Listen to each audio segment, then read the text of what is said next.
Hello दोस्तों, आप सभी का स्वागत है विवेक सेंटर में। आज हम फाइनली आप लोग के लिए क्लास 10th का हिंदी का जो चैप्टर का 4 है, नाखून क्यों बढ़ते हैं, जिसका लेखक हजारी प्रसाद द्विवेदी, उस पार्ट से रिलेटेड आज हम VVI ऑब्जेक्टिव क्वेश्चन इस वीडियो के माध्यम से कराएंगे। तो आप सब शुरू से लेकर लास्ट तक वीडियो के माध्यम से बने रहिए। तो चलिए बिना समय का वीडियो को शुरू करता हूँ। क्वेश्चन नंबर 1 आपके सामने रहा है, नाखून क्यों बढ़ते हैं के निबंधकार कौन है, मतलब उसके लेखक कौन है, नाखून क्यों बढ़ते हैं तो कौन है, तो हजारी प्रसाद द्विवेदी है। ऑप्शन डी आपका सही जवाब होगा। क्या होगा? ऑप्शन डी आपका करेक्ट आंसर होगा। नेक्स्ट क्वेश्चन की ओर बढ़ते हैं। नेक्स्ट क्वेश्चन आपके सामने रहा, हजारी प्रसाद द्विवेदी किस निबंध के रचयिता हैं। माने जो आपका हजारी प्रसाद द्विवेदी का जो का आपका लेखक जो पाठ है उनका, तो वो किस निबंध के रचयिता हैं, तो कौन है जी? तो नाखून क्यों बढ़ते हैं, जो नाखून क्यों बढ़ते हैं वो क्या है? एक निबंध है। क्या है? एक निबंध है, नाखून क्यों बढ़ते हैं।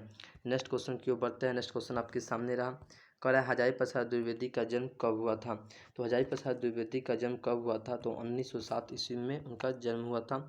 ऑप्शन ए आपका सही जवाब होगा। क्या होगा? ऑप्शन ए आपका करेक्ट आंसर होगा। नेक्स्ट क्वेश्चन की ओर बढ़ते हैं, आचार्य हजारी प्रसाद द्विवेदी का जन्म कहाँ हुआ था। जो आचार्य हजारी प्रसाद द्विवेदी जी थे, तो उनका जन्म कहाँ हुआ था, तो उत्तर प्रदेश में हुआ था। कहाँ हुआ था? उत्तर प्रदेश में हुआ था। नेक्स्ट क्वेश्चन की ओर बढ़ते हैं। नेक्स्ट क्वेश्चन आपके सामने रहा, कह रहा है हजारी प्रसाद द्विवेदी की मृत्यु कब हुई थी। जो हजारी प्रसाद द्विवेदी की देहांत मतलब मृत्यु उनकी कब हुई थी, तो आपका मृत्यु हुई थी सन 1989 ईस्वी में हुआ था। ऑप्शन बी आपका सही जवाब होगा। क्या होगा? ऑप्शन बी आपका करेक्ट आंसर होगा। 79 ईस्वी में हुआ था। नेक्स्ट क्वेश्चन क्यों बढ़ते हैं। नेक्स्ट क्वेश्चन आपके सामने रहा, नाखून क्यों बढ़ते हैं गद्य की कौन सी विधा है। जो नाखून क्यों बढ़ते हैं उनकी कौन सी गद्य की विधा है, तो ललित निबंध है। क्या है? ललित निबंध है। ऑप्शन डी आपका सही जवाब होगा। क्या होगा? ऑप्शन डी आपका करेक्ट आंसर होगा। नेक्स्ट क्वेश्चन क्यों बढ़ते हैं। नेक्स्ट क्वेश्चन कह रहा है, कौन सी रचना हजारी प्रसाद द्विवेदी की नहीं है। तो कौन सी रचना हजारी प्रसाद द्विवेदी जी की नहीं है जी, तो ऑप्शन बी आपका सही जवाब होगा। माटी की मूर्तें उनकी हजारी प्रसाद द्विवेदी जी की नहीं है, बाकी सबके अशोक के फूल भी है, और वान भट्ट की आत्मा, और नीचे वाला आपका हिंदी साहित्य की आदिकाल भी है। नेक्स्ट क्वेश्चन की ओर बढ़ते हैं।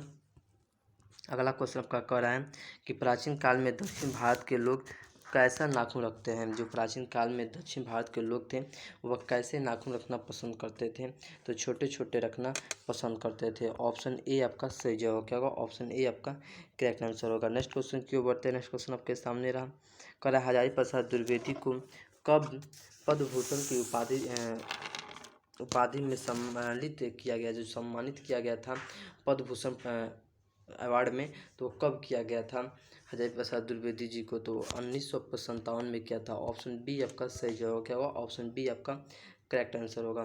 नेक्स्ट क्वेश्चन की ओर बढ़ते हैं। नेक्स्ट क्वेश्चन आपके सामने रहा, अशोक के फूल किनकी रचना है। जो अशोक की फूल है वो किनकी रचना है, तो हजारी प्रसाद द्विवेदी जी की है। ऑप्शन सी आपका सही जवाब होगा। नेक्स्ट क्वेश्चन की ओर बढ़ते हैं। नेक्स्ट क्वेश्चन कह रहा है, द्विवेदी जी से किसने पूछा नाखून क्यों बढ़ते हैं। जो द्विवेदी जिसमें हजारी प्रसाद द्विवेदी से किसने पूछा था कि नाखून क्यों बढ़ते हैं, तो इसका सही जवाब क्या होगा, तो छोटी लड़की ने पूछी थी। ऑप्शन बी आपका सही जवाब क्या होगा? ऑप्शन बी आपका करेक्ट आंसर होगा। नेक्स्ट क्वेश्चन क्यों बढ़ते हैं। नाखून क्यों बढ़ते हैं पाठ में बूढ़े ने सबसे बड़ी चीज़ किसे माना है। नाखून क्यों बढ़ते हैं इस पाठ में बूढ़े ने सबसे बड़ी चीज़ किसे माना है, तो किसे माना है जी, तो प्रेम को माना है। किसे माना है? प्रेम को माना है। ऑप्शन ए आपका सही जवाब होगा। नेक्स्ट क्वेश्चन की ओर बढ़ते हैं। नेक्स्ट क्वेश्चन आपके सामने रहा, कह रहा है पुराने का मोह सब समय वांछित ही नहीं होता। यह पंक्ति किस शीर्षक पाठ की है, तो नाखून क्यों बढ़ते हैं इसी पाठ की है। ऑप्शन ए आपका सही जवाब होगा। क्या होगा? ऑप्शन ए आपका करेक्ट आंसर होगा। नेक्स्ट क्वेश्चन क्यों बढ़ते हैं। नेक्स्ट क्वेश्चन आपके सामने रहा, कह रहा है देवताओं का राजा देवताओं के राजा से किन्हें संबोधित किया गया था। जो देवताओं के राजा थे किन्हें कहकर संबोधित किया गया था, तो इंद्र को कहकर संबोधित किया गया था। ऑप्शन सी आपका सही जवाब होगा। क्या होगा? ऑप्शन सी आपका करेक्ट आंसर होगा। नेक्स्ट क्वेश्चन की ओर बढ़ते हैं। अशोक के फूल किनकी रचना है। जो अशोक के फूल है वो किनकी रचना है, तो सुमित्रा नंद पंत जी की है। ऑप्शन बी आपका सही जवाब क्या होगा? ऑप्शन बी आपका करेक्ट आंसर होगा। नेक्स्ट क्वेश्चन की ओर बढ़ते हैं। नाखून क्यों बढ़ते हैं निबंध में निबंधकार का कौन सा दृष्टिकोण प्रकट होता है, तो इसका सही जवाब क्या होगा, तो इसका सही जवाब ऑप्शन बी आपका सही जवाब होगा। मानववादी का, किसका, मानववादी का। नेक्स्ट क्वेश्चन की ओर बढ़ते हैं। नेक्स्ट क्वेश्चन आपके सामने रहा, कह रहा है नाखून क्यों बढ़ते हैं, निबंध में लेखक ने किस बूढ़े का जिक्र किया है। नाखून क्यों बढ़ते हैं, निबंध में लेखक ने किस बूढ़े का जिक्र किया है। तो ये महात्मा गांधी का जिक्र किया है, जो ऑप्शन नंबर सी में आपको देखने को मिला होगा। ऑप्शन सी आपका सही जवाब होगा। नेक्स्ट क्वेश्चन की ओर बढ़ते हैं। नेक्स्ट क्वेश्चन आपके सामने रहा, किस देश के लोग बड़े बड़े नख मतलब नाखून पसंद करते हैं। तो गौर देश के लोग पसंद करते हैं। ऑप्शन ए आपका सही जवाब क्या होगा, ऑप्शन ए आपका करेक्ट आंसर होगा, सही जवाब होगा। नेक्स्ट क्वेश्चन की ओर बढ़ते हैं। कह रहा है काशी हिंदू विश्वविद्यालय में हरियाई प्रसाद द्विवेदी को कौन सी उपाधि दी गई थी।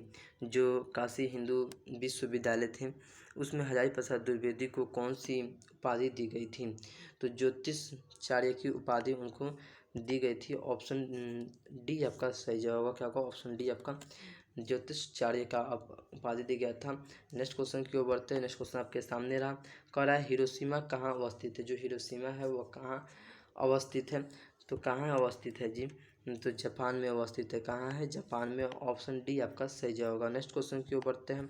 नेक्स्ट क्वेश्चन आपके सामने रहा, कह रहा है आचार्य हजारी प्रसाद द्विवेदी ने साहित्य की किस विधा के लेखन नहीं किया है। जो हजारी प्रसाद द्विवेदी जी ने साहित्य की किस विधा के लेखन नहीं किए हैं। तो इसका सही जवाब क्या होगा, तो कहानी का लेखन नहीं किए हैं। किसका, ऑप्शन सी होगा। आप किसका लेखन किए हैं, तो ललित निबंध का किए हैं। ऑप्शन डी आपका सही जवाब होगा। नेक्स्ट क्वेश्चन की ओर बढ़ते हैं। पृथ्वीराज रासो किनका संपादन है। जो पृथ्वीराज रासो किनका समापन है, जो क्वेश्चन कर रहा है, इसका सही जवाब क्या होगा, तो हजारी प्रसाद द्विवेदी होगा। ऑप्शन ए आपका सही जवाब होगा, ऑप्शन ए आपका करेक्ट आंसर होगा।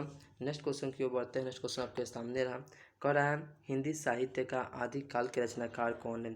जो हिंदी साहित्य के आदिकाल के रचनाकार हैं तो वह कौन है जी, तो हजारी प्रसाद द्विवेदी हैं। ऑप्शन बी आपका सही जवाब क्या होगा, ऑप्शन बी आपका करेक्ट आंसर होगा। नेक्स्ट क्वेश्चन की ओर बढ़ते हैं।